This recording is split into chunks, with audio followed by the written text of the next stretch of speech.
Hello. I'm just going to read more from Seeing Further with Bill Brynson. Did want to say it was a big day for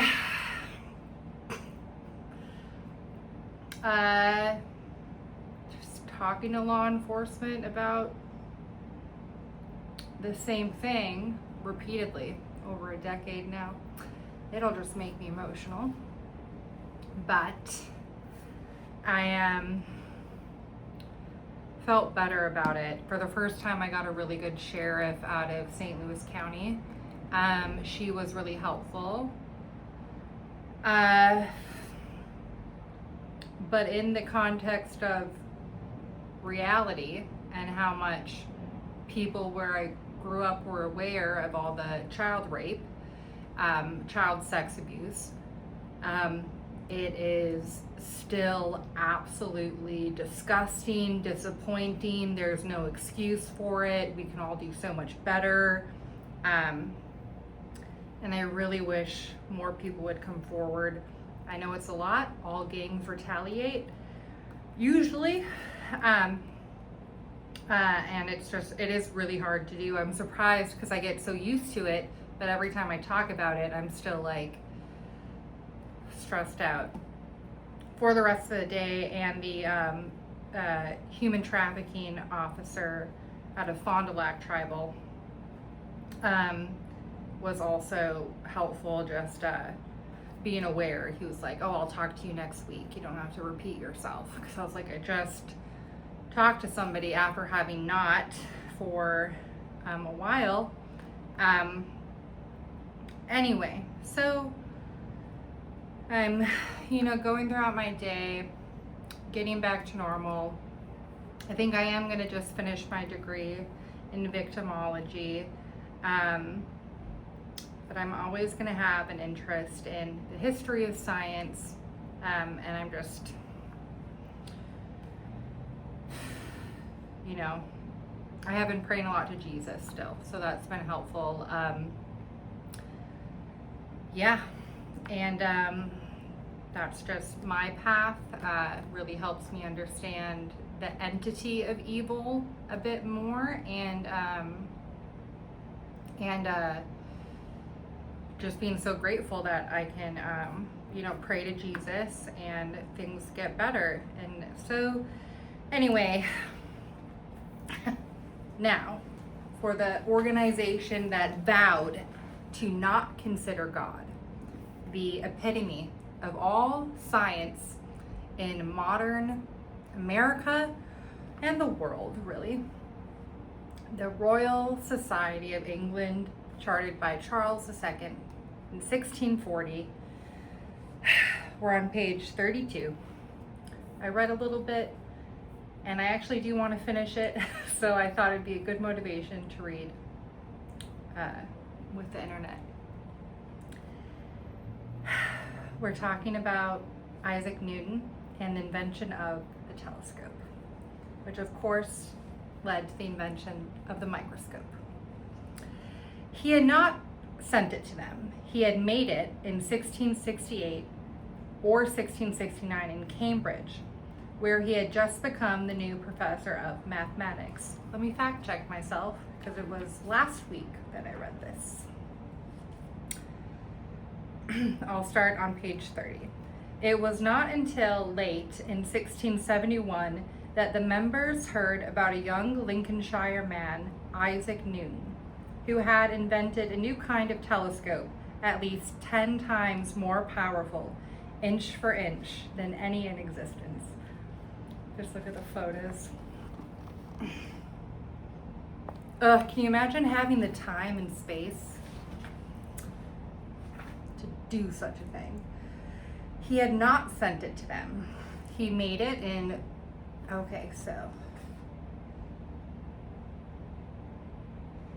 he wasn't into them at all. There was other parts I wanted to read. We're just going to move forward. He had made it in 1668 or 1669 in Cambridge, where he had just become the new professor of mathematics. but kept it. And then the Royal Society is taking up Gresham College. This is interesting. We need that movie. But kept it mostly to himself. Cambridge, being some distance from London, more than 2 years passed before the news, and then the telescope reached the Royal Society.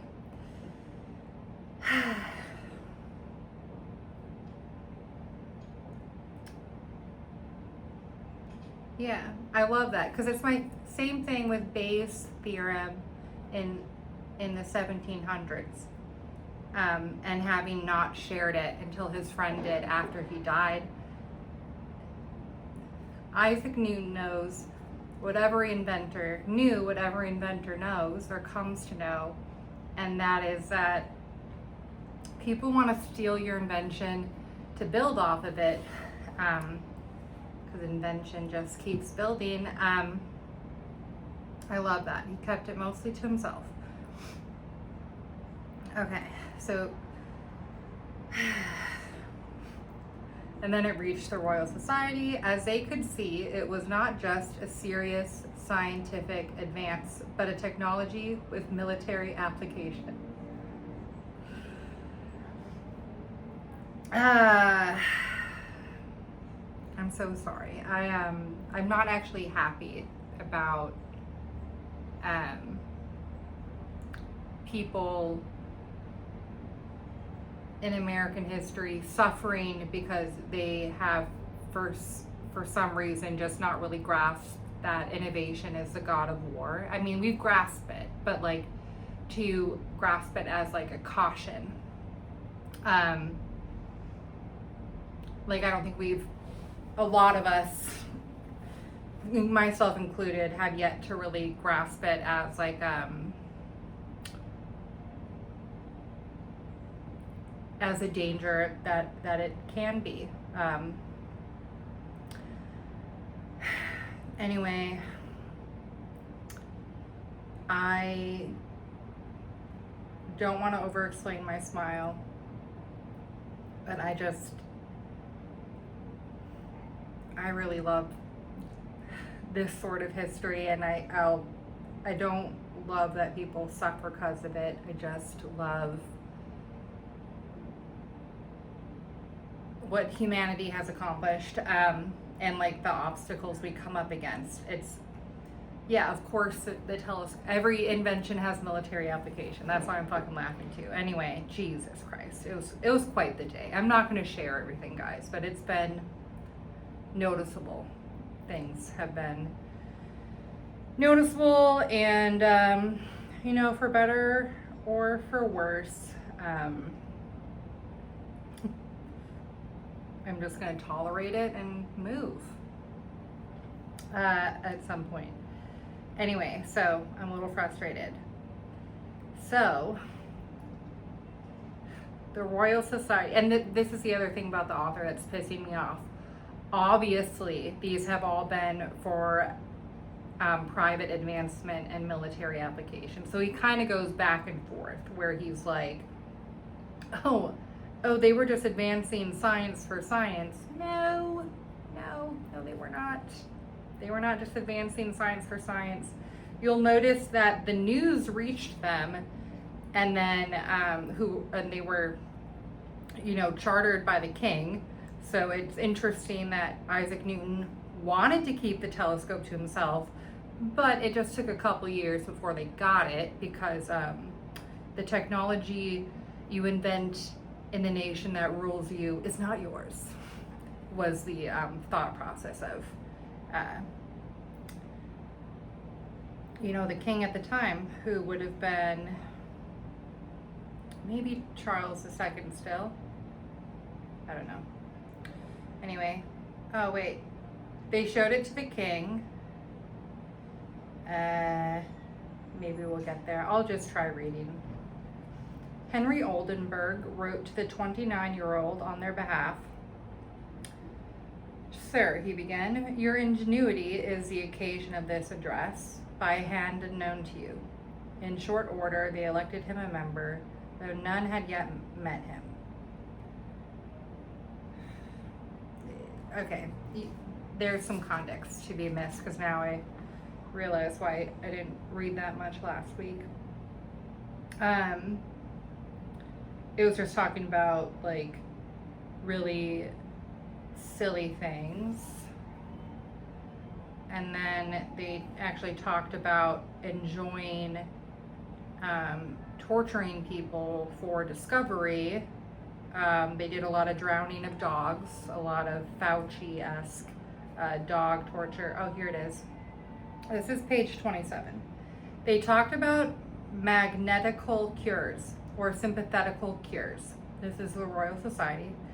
The possibility of tormenting a man with the sympathetic powder.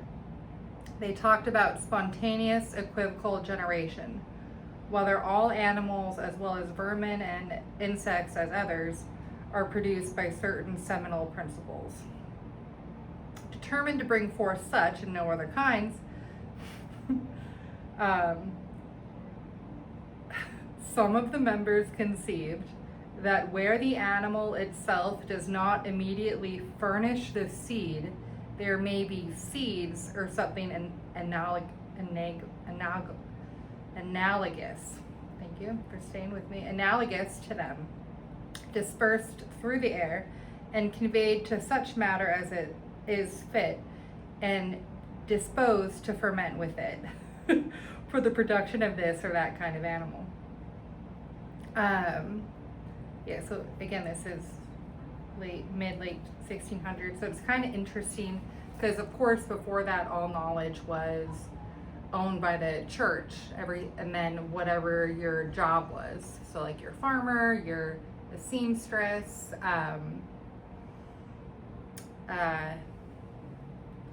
you know, a bread maker, a baker, whatever it is. But like as far as saying like we've categorized everything, categorizing animals didn't even. Well, technically it still happens because we do discover and species like insects and mice do evolve. But really like the mid 1800s with Darwin is when most of that happened. So it is interesting, but again, my point of reading that was just to read they talked about magnetical cures and sympathetical cures and the possibility of tormenting a man with a sympathetic powder. And there were all kinds of things I read last week that I really, no, I'm going to read that they wanted to keep God out of it. I think that is an important part to read, especially because so much has happened through experimentation, and a lot of it is England's fault. So England and everybody who allied with them to do the worst in this context. I'm like tired and I'm not like in a thinking mood. I did want to read. They did an experiment with a unicorn horn, I can tell you that. So that, yeah, definitely practicing Satanism or the occult. Yeah.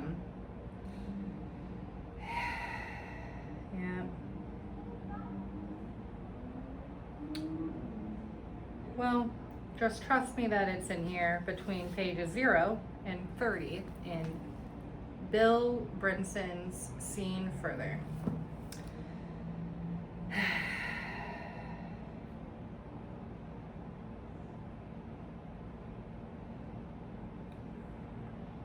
Yeah, so yeah, members strangled dogs and dissected living cats. Chickens were choked, fish were gagged.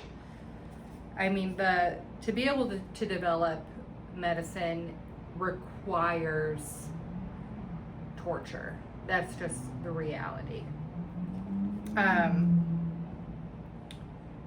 Whether or not the circumstances of that torture are war, like how so much surgery developed, or paying somebody, taking a prisoner of war or another prisoner, taking volunteers, you know, There's so many ways to experiment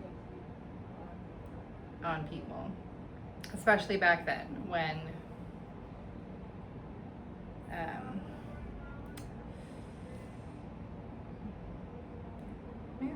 yeah, clearly if you were part of the Royal Society, you were allowed to do so. You had a royal charter allowing you to do so. Anyway, and I thought I was just gonna read. Anyway, god damn it, I am gonna get through this chapter, guys. Oh, it's so terrible. Okay, so they studied Isaac Newton's telescope. They showed it to the king. This guy named Henry was like, oh my gosh, your ingenuity. You must come. And then for some time, Newton had been reading the society's reports and taking careful note. News of a fiery mountain, Batavia, one afternoon was covered with a black dust heavier than gold, which is thought came from a hill on Java Major supposed to burn lunar influence, oysters, and crabs. Oh yeah, they loved recording patterns about the moon as well. That came up a lot. Anyway, moving on. Oysters and crabs are fat at the new moon and lean at the full. Now he wrote to Oldenburg at the only address he knew, Mr. Oldenburg at his house about the middle of the old Pall Mall in St. James Fields in Westminster, and said he had news of his own. He advertised it enthusiastically. In my judgment, the oddest, if not the most considerable detection which hath hitherto been made in the operations of nature.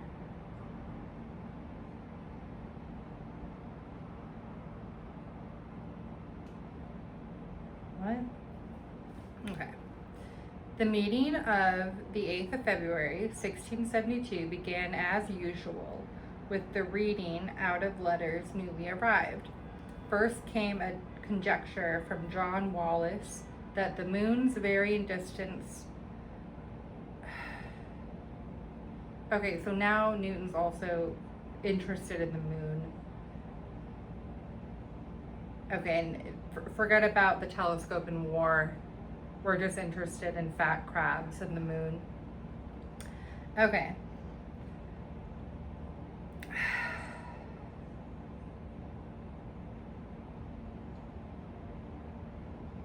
Okay.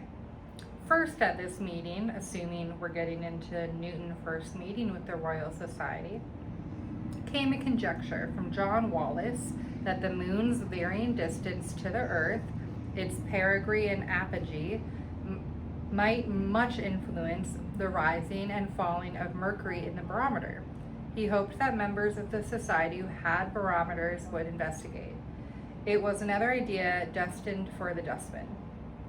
Next, Tommaso Cornelio wrote from Naples in Italian to refute common stories told of odd effects of being bit by a tarantula.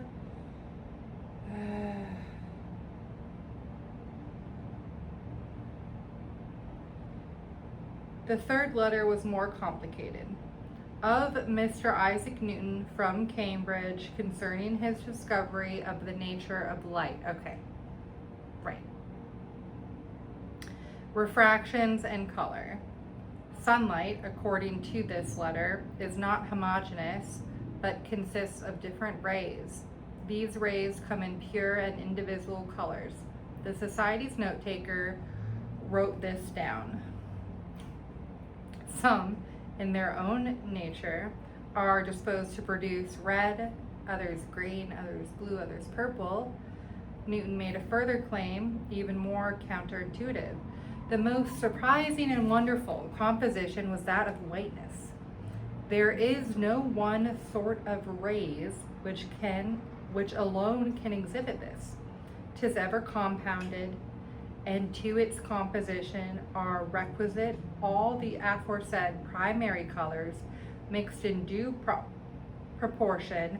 I have often with admiration beheld that all the colors of the prisma, being made to converge, are thereby to be again mixed, reproduce light initially entirely and perfectly white. This was more interesting, if scarcely more believable than the odd, monstrous calf, talking about a calf from before. I'm like, oh, we heard of this two-headed calf. It was ordered that the author be solemnly thanked, also that Boyle, Hook, and the Bishop of Salisbury pursue and consider it a report back. What followed is a story told many times. Newton's experiment of sunlight, reflected by two prisms, so ingeniously conceived, carefully performed, and it was ingeniously conceived because he was observing light. Anyway, carefully performed and exquisitely narrated, came to be seen as a landmark in the history of science. It established a great truth in nature. It created a template for the art of reasoning from observation to theory. It shines as a beacon from the past so brightly as to cast the rest of the society's contemporaneous activity into relative shadow. But this is by definition hindsight. That week in February, thinking nothing of history, Hooke dashed off a critique in a matter of hours. He claimed that he, as curator of experiments, I choke the dogs around here, Hooke said, but he didn't say that, had already performed such experiments many times. Oh, he was so jealous of Newton, Mr. Hooke. No, I performed that experiment many times, hundreds of times. He assured the society that light is a pulse in the ether, and that a prism adds color to whiteness. He infuriated Newton by wielding the word hypothesis as a stiletto. Oldenburg published Newton's entire letter in the Philosophical Transactions, and words of admiration began to come from all across Europe. But Newton was peevish and thin-skinned. He had thought the Royal Society would finally be the audience worthy of him. For believe me, sir, he had told Oldenburg, I do not only esteem it a duty to concur with them in the promotion of real knowledge, but a great privilege that instead of exposing discourses to a prejudiced and censorious multitude, by which means many truths have been baffled and lost, I may with freedom apply myself to so judicious and impartial an assembly.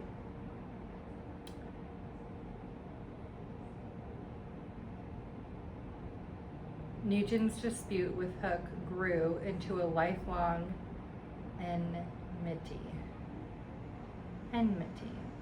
His distaste for wrangling drove him away from society for many years to come, years spent largely in the secretive study of alchemy and scripture.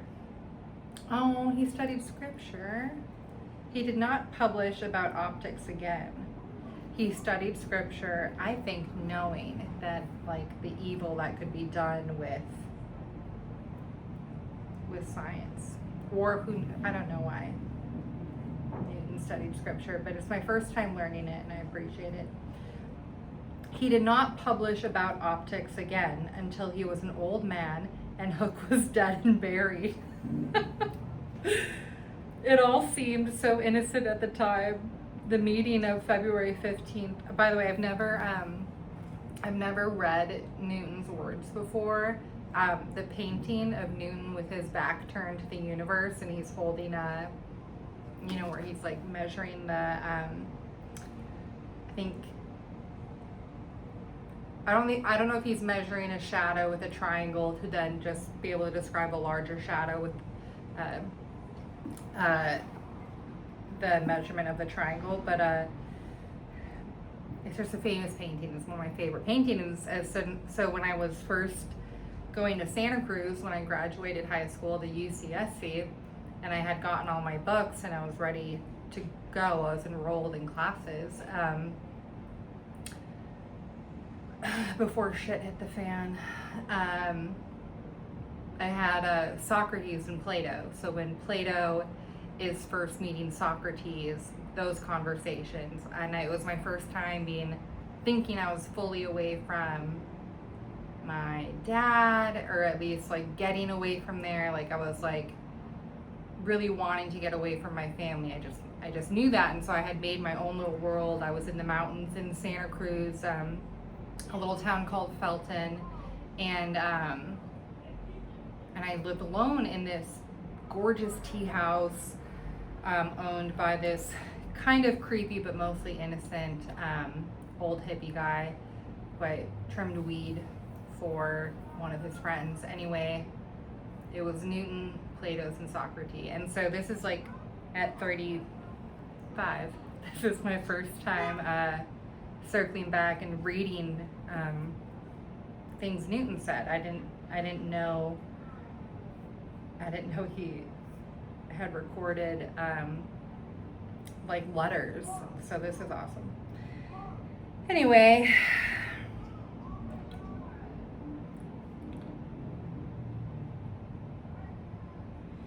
okay, so this is interesting. So it was saying that this next meeting, the meeting of the 15th, began with a reading of the minutes from the week before. Oh, so they would like gather at Gresham College, I guess, and they would say, this is what we've learned, this is knowledge we've attained, these are things we're thinking of.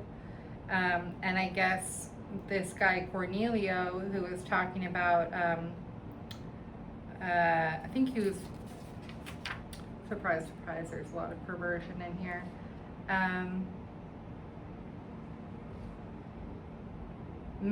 This was a guy about I skipped over it because I didn't want to talk about it. He was trying to refute stories about people who said they were bit by a tarantula, particularly young wonton girlies. I don't know what a young wonton girly is, but the Royal Society was interested in studying them, who by some particular indisposition, falling into this melancholy madness, persuade themselves, according to the vulgar prejudice, to have been stung by a tarantula. Okay, so that's what Isaac Newton's doing the telescope. He's trying to find out why young wonton girlies are so vulgar, and how dare they blame it on an animal when they're so sinful. So anyway, we have the telescope, and then women being sinful and blaming it on a tarantula happening at the same time. And so Cornelio's claim about the tarantulas needed further discussion, some of the members remarking that it would be hard to accuse of fraud or error Ferdinand Imperato and other good authors who had delivered from their own experience so many mischievous effects of the bite of a tarantula. Yes. They asked Oldenburg to find out what Cornelio had to say in response to those famous men. Then Hooke said that his own observations contradicted Wallace's idea about the closeness of the moon causing a rise in the mercury of the barometer. Can you imagine? Because Newton's like wanting to be, he described him as thin-skinned and peevish, but Newton's just trying to be like objective and observational. And then we have these people being accusatory, saying like, these women are vulgar. It's not the tarantula, they're so vulgar. Anyway, it's kind of a different, way to go about science.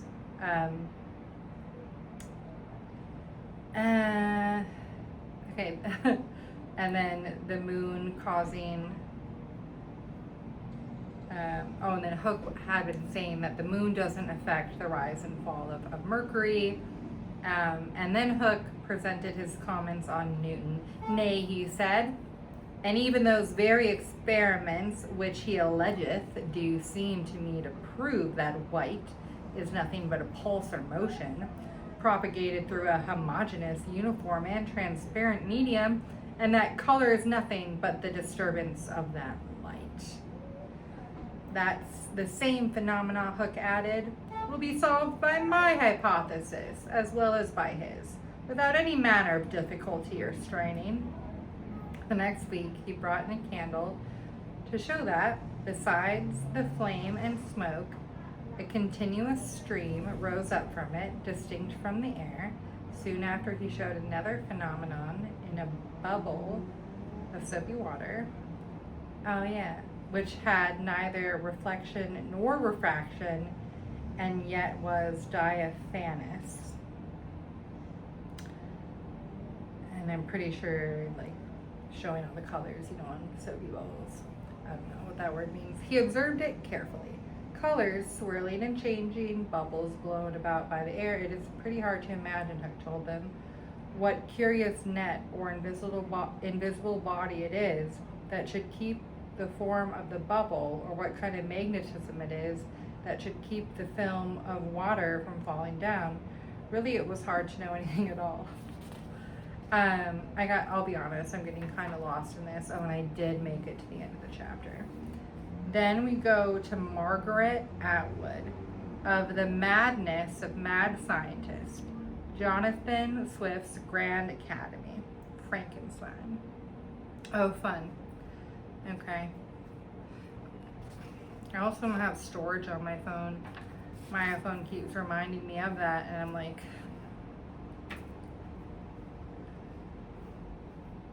no. I'll just delete and recreate more rather than pay for storage. Ridiculous.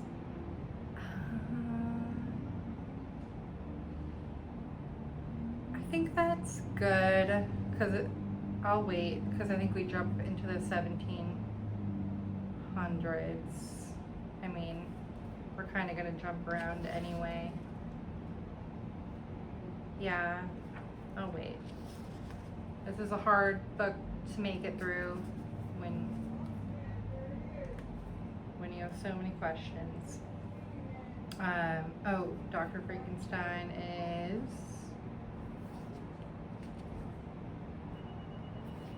it 1800s?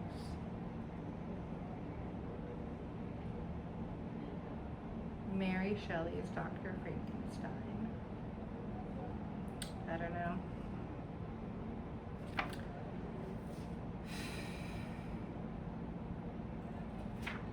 We'll just stop there.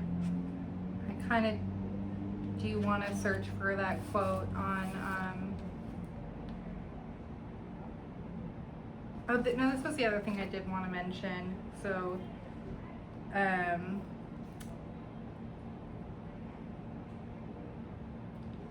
the experimentation, okay, so we're doing experimentation on breathing, so respiration. So like that's why strangulation was required. Input, output.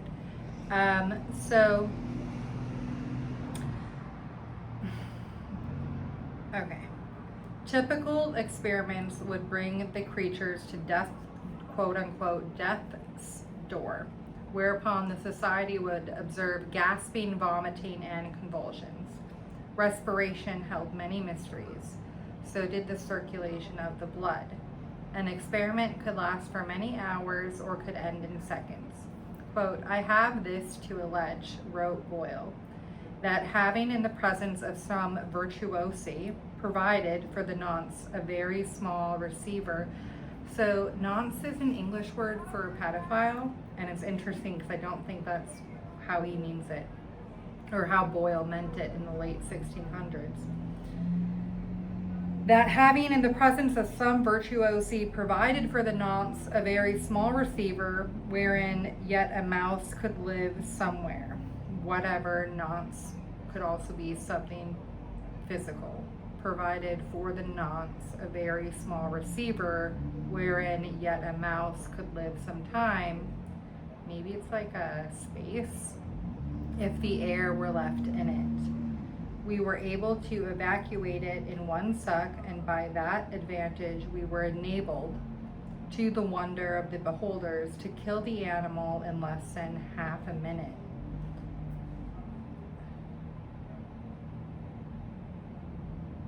Yeah, or maybe, I don't know.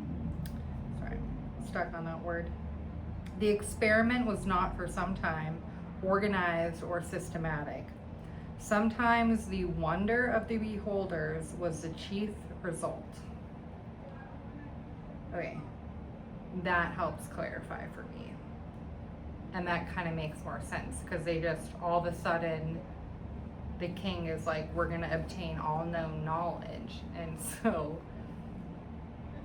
people just are going to ask a question, maybe say this why, and then try to prove it to the other members. So they're not exactly like, oh, we should, observe and then hypothesize and that whole bit. That makes more sense. Okay. Glad that was clarified. Gosh, I mean, like, what were they telling the public? Clearly, the public in the time of the Spanish Inquisition, 1600s, the Spanish Inquisition, the war between the Catholics and the Protestants, clearly they didn't know that animals were being choked into, or they didn't care, into an inch of their life, or no, well, till they died, but that, like, I don't know, I wonder how many people knew that. I can't imagine it would have been public. I don't know, maybe he'll tell me later in the book. Sometimes the wonder of the beholders was the chief result. The philosophical transactions, which was like their journal, served as a progenitor of Ripley's Believe It or Not, as well as the physical review. Oh, so the author's kind of saying, like, it was like Ripley's Believe It or Not, and then like real hard science. That makes sense that it would attract both. Okay, I'm gonna end it.